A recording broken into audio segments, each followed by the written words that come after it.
guys, it's Rachel Scott. I wanted to take a minute to talk about one of the more challenging transitions and poses in the sun salutation, which is upward facing dog.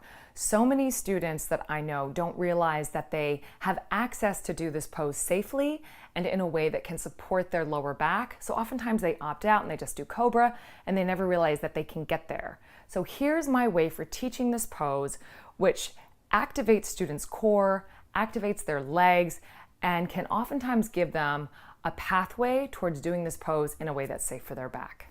All right, so when I teach this pose in practice and really break it down, rather than teaching it from the ground up, which tends to sling students into their lower back, I teach it from the top down. So I teach it from plank. So we start them off in plank pose. And then from here I have them turn their feet over. Now, once they do this, they need to pull their toes in towards their core. That actually helps to lift the core of the body up. So you pull the hands and the feet towards each other to really activate the front line of the body.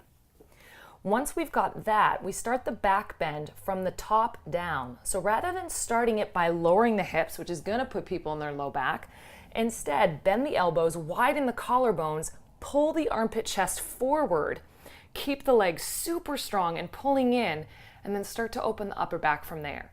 And then your students who have more mobility will be able to lower their hips down, but not at the expense of losing, right, that core connection. So you'll find that your students who might have lower back sensitivity, because they have to be so engaged through that transition, they're able to actually find a version of up dog that works for them. And it's a lot of work, so it's great for everybody to practice this. And a way that I like to get students into this is to start from plank pose, to bend the knees and hover the knees off the floor, because right away this starts the engagement of the low core, which helps to protect the low back. And you can do this transition here even from the knees. So I pull my hands and my feet towards each other, and then just like I did in the straight-legged version, bend the elbows, widen the collarbones, start to pull the thoracic forward, lengthening the tailbone the whole time.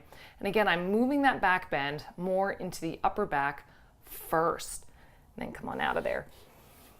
So there are some ways that you can introduce this to your students and help them to do it in a way which really focuses on stabilization.